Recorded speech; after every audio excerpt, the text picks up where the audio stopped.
Muy buenas tardes, nos encontramos nuevamente en una nueva clase del canal de Profe Responde. Pueden ver ahí abajo la cuenta de Instagram para que la sigan y así se vayan enterando cada vez que vayamos sumando las clases, preguntas, entre otras para esta prueba de transición universitaria de historia. Bueno, el día de hoy comenzamos con un nuevo eje, bueno, uno de los ejes, pero es de historia de Chile, ¿ya? Siglo XIX. Vamos a ver hoy día de hoy la organización de la República de Chile, periodo comprendido, estamos hablando entre 1823 hasta 1829, también conocido como el periodo de los ensayos constitucionales, ¿ya? Para eso, como objetivo, tenemos el día de hoy comprender el periodo postindependentista como una época de aprendizaje político y de intensa discusión filosófica para poder así entablar las bases de lo que será el Chile desde esos años en adelante, y veremos cómo se va a ir desarrollando este proceso que no va a estar exento de algunos conflictos internos, ¿ya? Para comenzar debemos remontarnos ya al periodo de la independencia, que eso que se dividían, ustedes recuerdan, la patria vieja, la reconquista, la patria nueva, en donde en 1810, ¿verdad? Recordemos la materia anterior que hemos visto, Napoleón toma prisionero a Fernando VII, por lo cual no hay rey en España, sino que Napoleón pone a su hermano, de aquí tenemos a Fernando VII, pone a su hermano José Bonaparte al mando, ¿verdad? En el trono de España. Pero los españoles, al ver que su rey Fernando VII está prisionero, van a crear juntas de gobierno que van a jurar lealtad al rey y que se van a disolver hasta que el rey vuelva, ¿ya? En desobediencia a este rey impuesto que es José Bonaparte, ¿ya? ¿Y qué es lo que pasa en América? Tampoco se quedan callados y también comienzan una serie de juntas de gobierno, y es lo que va a pasar acá en Chile. También tenemos una junta de gobierno, ya que el rey no está, el poder reside entonces en manos del pueblo. Comienza este periodo de junta de gobierno, se decretan algunas posiciones, ¿verdad? Pero van a haber algunos grupos más extremos que quieren independizarse, aprovechar esta instancia para la independencia. Uno de ellos es José Miguel Carrera, quien da un golpe de estado y instaura una serie de medidas, entre ellas bastante liberales. Por ejemplo, la libertad de vientres, eso de que los hijos de esclavos nacían libres. Crea los primeros símbolos patrios, esa bandera que vemos que es azul, blanco y amarillo, el escudo, entre otras que se van a ir decretando, bueno, el primer periódico, ¿ya? Entonces comienzan esta serie de medidas ya un poco más radicales, pero llegamos acá a 1814 y aquí ya Napoleón derrotado, no está, entonces vuelve Fernando VII al trono español y dice: ¿qué es lo que pasó acá? O sea, se me están rebelando, por lo tanto voy a comenzar un desembarco, voy a enviar tropas nuevamente a América a recuperar lo que se me está, entre comillas, arrebatando. Entonces llegan las tropas acá al territorio y ocurre el llamado desastre Rancagua, en donde los patriotas son vencidos por los realistas y los patriotas tienen que migrar hacia Argentina, en donde van a comenzar a crear su propio ejército para luego nuevamente cruzar la cordillera y enfrentarse al ejército español y lograr de una vez por todas la independencia. Durante este periodo de reconquista, donde se vuelven a instaurar los modelos españoles, todo lo que se había avanzado, todo lo que se había decretado en este periodo era removido, ¿ya? Pero ¿qué es lo que pasa? Después se crea este ejército de Argentina, el Ejército Libertador de los Andes, donde está Ramón Freire, Bernardo Higgins, José de San Martín, quienes cruzan la cordillera y comienzan acá a luchar contra el ejército español. También tenemos otras figuras como Manuel Rodríguez, ¿verdad?, quien va desde Argentina a movilizar tropas, ¿verdad?, quien acá en Chile también se va a movilizar para ir en contra del gobierno español. Finalmente, con la batalla de Chacabuco se pone fin a la hegemonía española, no del todo, porque la gran mayoría que quedaba se va a ir hacia la isla de Chiloé, de algunas partes del ejército español. Y en 1818, ya para finalizar, en el llamado abrazo de Maipú, se logra ya finiquitar 1818, decretar la independencia, firmando un acta. Y ahí comienza un gobierno donde tenemos acá abajo la figura de Bernardo O'Higgins, ¿ya? Todo esto. Quien tomó el mando de estas expediciones, ¿verdad? De esta reconquista fue don Mariano Osorio. Entonces tenemos después acá a Bernardo O'Higgins, quien va a ser el director supremo, el ejecutivo, ¿verdad? De este periodo, de 1818 hasta 1823. Pero la figura de O'Higgins va a ser bastante cuestionada porque se le acusa la muerte de los hermanos Carrera, de que está poniendo los intereses de la logia lautarina a la cual él pertenecía sobre los intereses nacionales, alguna serie de medidas las cuales se le tildan de dictador, ya que su gobierno se podía aplazar, reelección. Entonces él finalmente, pese a todas estas críticas, va a terminar renunciando, abdicando al poder. Entonces, ¿qué es lo que va a pasar posteriormente? ¿Quién va a ser el que tome el cargo de director supremo de ahí en adelante? Lo vamos a ver a continuación, ¿ya? ¿Cuáles van a ser, antes que todo, las características de este periodo que nosotros le llamamos de organización de la República? Tenemos dos visiones, ¿ya?, de las cuales se interpreta este periodo. Tenemos a don Diego Barros Arana, un liberal del siglo XIX, quien va a caracterizar este periodo como un periodo de anarquía y de desorden político, ¿ya? Pero acá a la derecha tenemos a Simon Collier, un historiador ya del siglo XX que estudia el siglo XIX latinoamericano, y él entabla otra interpretación, ¿no? Él dice de que este periodo es un periodo de aprendizaje donde se sientan las bases de lo que será la República Chilena, y ahí aparece este nombre de los ensayos constitucionales. Hay dos maneras de verlo: como un periodo de anarquía política, de desorden, de caudillismos, y otro de aprendizaje político a través de la promulgación de estas constituciones que vamos a ver a continuación, ¿ya? Entonces, ¿cuáles son las características generales de este periodo? Primero, hay un surgimiento de diferencias políticas de la aristocracia o la clase dirigente. Durante este periodo, los mestizos y la población indígena no van a ser parte de la construcción de la nación, ¿ya? Muchos de ellos, antes de la independencia, se sentían quizás un poco más a gusto con los españoles, o quizás más que a gusto, les era indiferente si es que eran independientes o no. ¿Quiénes van a dirigir esta especie de revolución, esta independencia, este proceso independentista? Es la aristocracia, ¿ya? La clase acomodada criolla en el territorio americano. Bueno, Chile también, ¿no? Ellos son los que van a forjar las bases desde ahí, desde esa posición social. Ellos van a forjar las bases para la organización de la República en Chile. Y frente a esto hay una conformación de grupos políticos diferentes que tienen distintas visiones de cómo debería comenzar a armarse esta sociedad chilena, este país que es muy joven, que comienza una nueva república, que lo vamos a ver a continuación. En lo económico fue un periodo de crisis y de estancamiento tras la guerra de independencia. Los campos habían sido devastados. La economía chilena se basaba en la exportación. Bueno, actualmente en el siglo XXI es exactamente lo mismo, un elemento de continuidad, ¿no? Un país que necesita de las demandas externas, y aquí Chile está pasando por una grave crisis, ya que no podía producir. Su unidad económica que movía el flujo, en este caso de capitales, sería la hacienda, ¿ya? Cosa que está debilitada debido a esta crisis de los campos en Chile.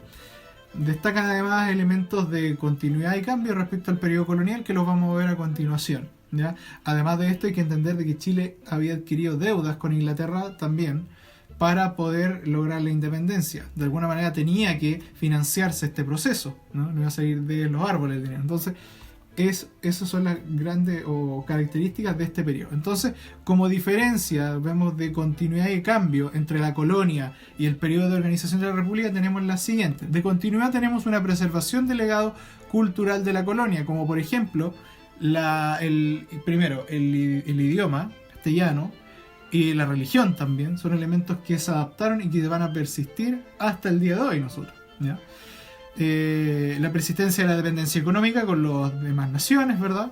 El mantenimiento del rol socioeconómico de la hacienda y del inquilinaje como un sistema de trabajo campesino que va a prolongarse, imagínense, estamos hablando de 1829, Asia se va a prolongar hasta 1960 como gran parte de la base de la economía de Chile, como economía exportadora. Ahora, como cambio, vemos fin de las instituciones de gobierno colonial y el surgimiento de nuevos organismos administrativos. El cabildo, por ejemplo, desaparece y otros organismos más, algunos que se mantienen, como por ejemplo el caso de la Intendencia, que es creada bajo el periodo Borbón en América, pero se mantiene, ¿ya?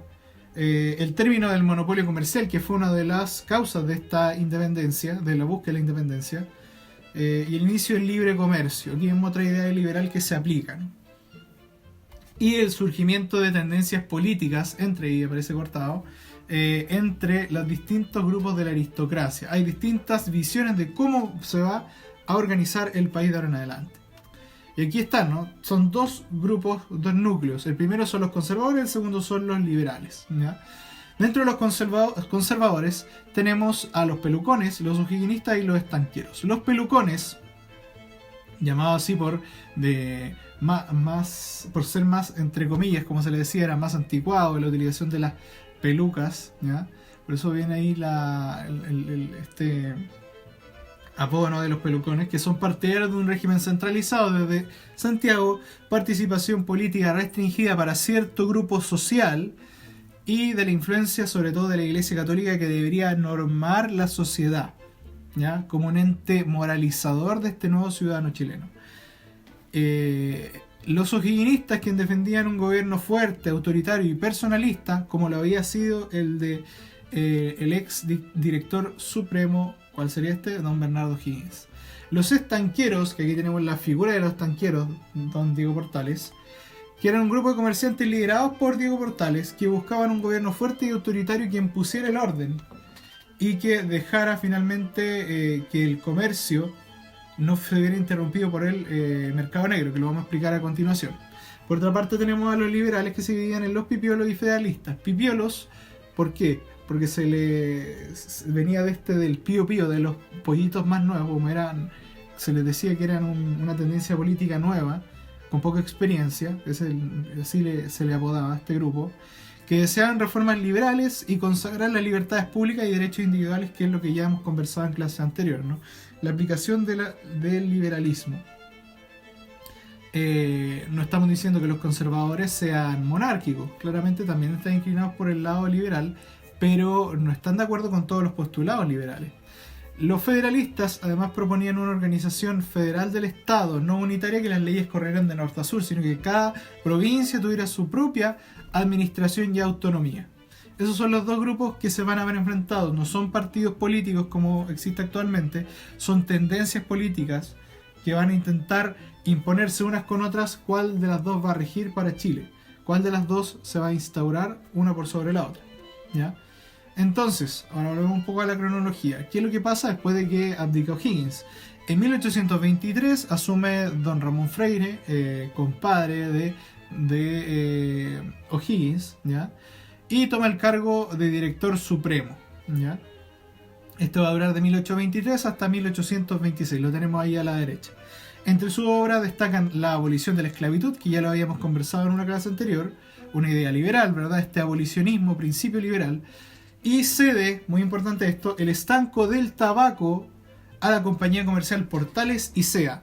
Además se va a encargar de ocupar Chiloé, debido a que habían todavía tropas realistas en ese lugar. Mientras termina expulsando y Chiloé se logra incorporar al territorio nacional. Si mal no recuerdo, en 1826.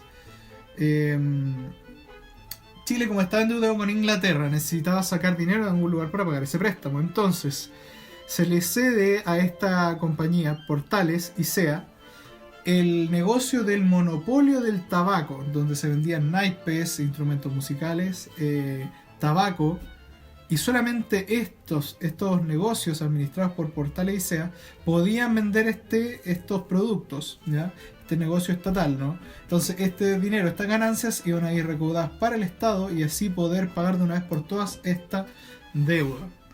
¿Cuál es el gran problema? Es que cuando hay monopolio, cuando hay una institución que fija precios y no hay libre competencia, comienza a aparecer lo que ustedes muy bien conocen como el mercado negro.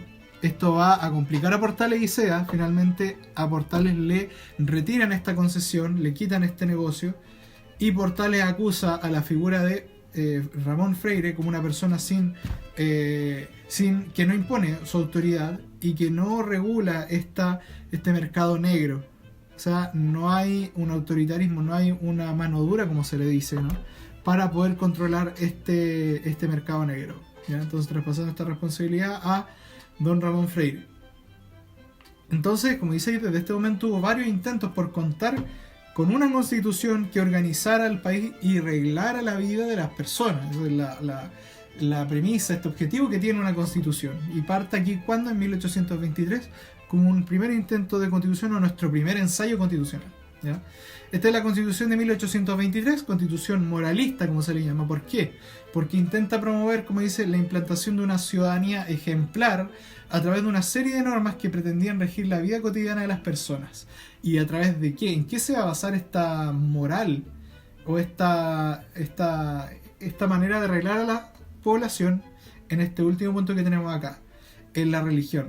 Y por sobre todo la religión católica, que va a ser la única religión que puede profesar un ciudadano en la República de Chile. Va a ser una religión obligatoria y exclusiva. No se puede ejercer ninguna otra religión. Y a través de eso van a moralizar a esta población y a este nuevo ciudadano chileno. ¿Por qué digo chileno? Porque aquí no se habla de mujeres, solamente se habla de hombres, ¿ya? Son los únicos que pueden acceder a la ciudadanía. Además, es un estado unitario donde de norte a sur rigen las mismas leyes, no a diferencia del federal, en que cada provincia tiene la suya.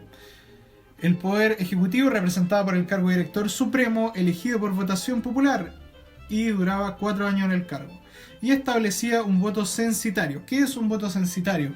El voto censitario es un voto restringido para un grupo social específico de la población. Estamos hablando del 4% de la población, 5%, que podía votar o que cumplía estas características. Debías tener un patrimonio escrito, ¿verdad? Debías saber leer y escribir, tener una mayoría de edad, si mal no recuerdo 21, 23 años, uno si estabas casado, otro no. Y ese es el voto censitario, en donde un grupo pequeño de población que reunía estas características podía votar. Claramente, si uno lo interpreta, está viendo que más bien la clase aristocrática es la que pertenece a este voto censitario y que puede votar, ¿ya? El resto queda relegado de todas las decisiones políticas. Por otra parte, el legislativo va a estar encargado de un congreso que es bicameral, de senadores y de diputados. Esas son las características generales de la Constitución de 1823, la moralista. Luego, después de este intento que no se acomoda a la realidad chilena, finalmente pasamos a otro ensayo, que es el de 1826. Federalista, el nombre lo dice todo, ¿no? Proponía la descentralización administrativa en 8 provincias autónomas con su propia legislación, ¿ya? Muy diferente a la anterior, que era unitaria. El poder ejecutivo está a cargo de, ojo, ya no es el director supremo, sino que es el presidente de la República. ¿Quién va a ser, como se dice por ahí siempre, el primer presidente de la República? Manuel Blanco Encalada, el primero en ejercer este cargo nuevo de esta Constitución. Primer presidente de la República de Chile. El Congreso sería representado por integrantes de las provincias y cada provincia cuenta con su propia asamblea de diputados y un gobernador elegido por votación popular, ¿ya? O sea, es completamente diferente al anterior. El voto sigue siendo censitario, pero bueno, con respecto a la religión no se especifica muy claro qué es lo que pasa ahí, ¿ya? No lo especifica la Constitución, ¿ya? Entonces, debido a que el país era tan largo, que 8 provincias tuvieran sus propias leyes autónomas era muy complejo, lo que va a terminar por descartando esta idea y dando paso al tercer ensayo constitucional, que es el de 1828, la Constitución llamada liberal también. El poder ejecutivo va a estar en manos del presidente de la República y un vicepresidente que es elegido de forma indirecta, no directa ni votación popular, o sea, elegimos representantes para que finalmente lo elijan, por un plazo de 5 años sin derecho a reelección. El Congreso cuenta con 2 cámaras, Senado y diputados, y amplias atribuciones. El poder judicial va a estar a cargo de la llamada Corte Suprema. O sea, ahí tenemos claramente los 3 poderes divididos. La división de poderes del Estado está clara. Y se mantiene la religión católica como oficial del Estado, pero se toleran otros cultos aparte. Pero eso sí, la religión católica es la oficial. Esos son los 3 ensayos constitucionales. Pero ¿qué es lo que va a pasar en 1828? Vemos que se promulga esta constitución y, ¿no es cierto?, que aparece esta figura del vicepresidente.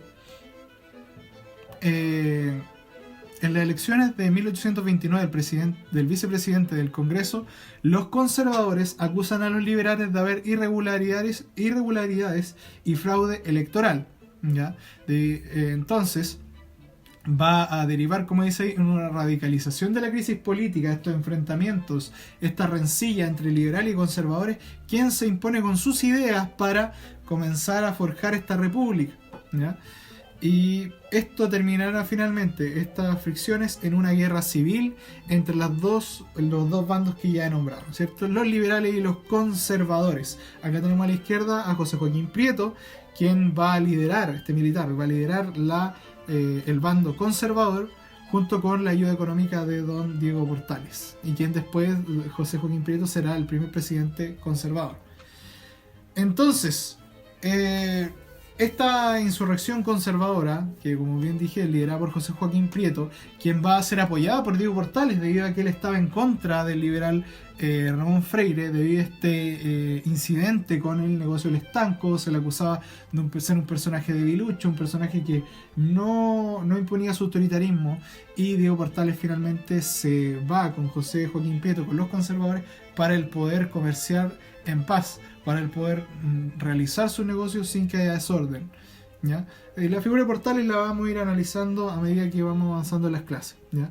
Entonces, frente a esto, se pone fin al régimen pipiolo liberal, quien estaba este ejército comandado por Ramón Freire, después de 2 años de conflicto, en abril de 1830, en la llamada Batalla del Ircay, en donde se impone el gobierno conservador y comienza a regir este gobierno de 30 años, en donde van a haber 3 presidentes. Primero dijimos José Joaquín Prieto, ¿ya?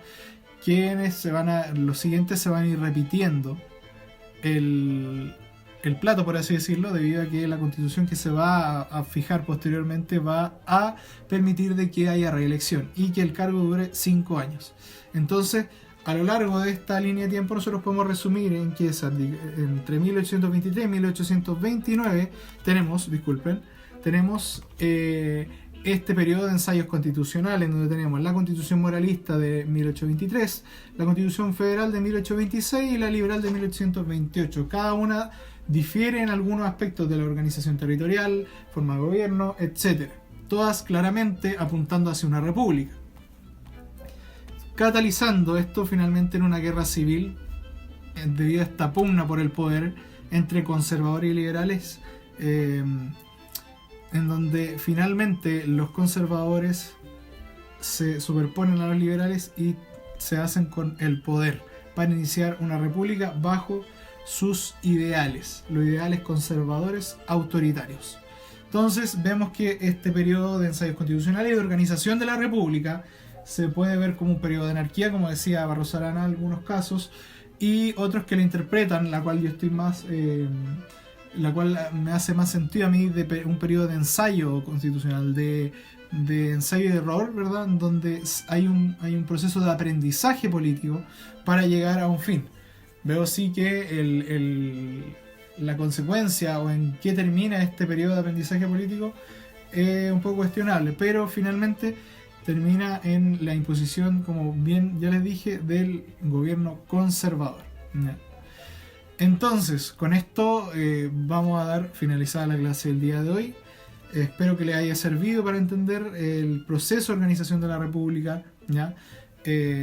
Un proceso que no está exento de discusión, ¿ya? De elementos de continuidad, de cambio, y que nos inaugura este gran tema de la historia de Chile del siglo XIX, ¿ya? Eso chicos y chicas, espero que estén muy bien y nos vemos en la siguiente clase. Hasta luego.